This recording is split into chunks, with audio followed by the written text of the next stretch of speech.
Bonjour. Vous êtes le président de la Fondation Total. Oui.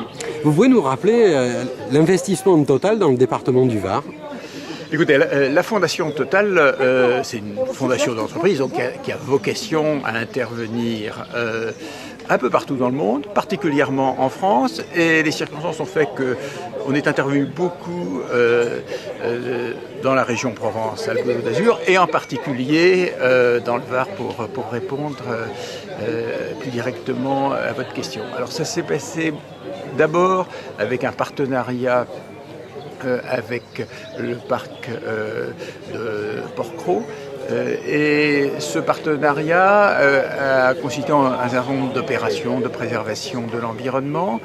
Et puis il se traduit aussi par le fait que nous organisons tous les 2 ans ce qu'on appelle des entretiens de Porquerolles, qui en réalité se déroulent sur l'île de Porquerolles parce que les capacités d'accueil y sont plus importantes, où on réunit plusieurs dizaines de spécialistes d'un grand problème d'environnement marin. On ne le sait pas toujours, mais pour l'équilibre de la planète, ce qui se passe dans l'univers marin, dans les océans, est très important. Si je prends par exemple un exemple, on parle beaucoup de réchauffement climatique, des émissions de CO2, mais ce qu'il faut savoir, c'est qu'il y a plus de CO2 dans les océans qu'il n'y en a dans l'atmosphère. Donc si on arrive à des déséquilibres dans les océans qui relâchent beaucoup de CO2, ça sera un problème manifeste, et puis un problème manifestement très important. Et puis, si, ce qui est un peu le même phénomène, il y a une augmentation de l'acidification des océans, comment est-ce que les espèces qui vivent dans les océans vont survivre?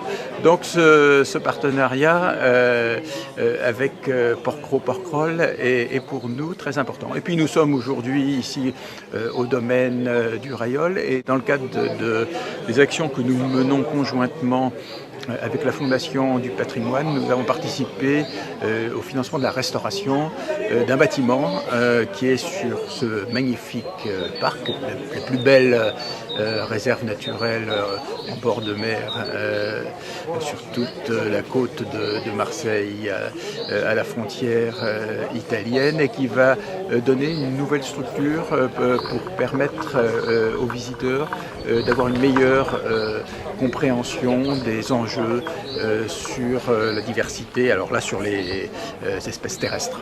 C'est donc une intervention de votre part qui s'inscrit dans la durée. Ah, absolument. On a l'habitude de travailler dans la durée. Alors, je dis ça parce que dans nos métiers industriels, on travaille dans la durée. On a des cycles d'investissement qui sont très longs. Après ça, des productions qui s'étendent sur des périodes très longues. Mais dans nos partenariats de mécénat, nous souhaitons aussi établir des relations de confiance et pouvoir après ça développer ces relations avec de bons résultats, et je pense une satisfaction partagée. Eh bien, Président, je vous remercie. Je vous en prie.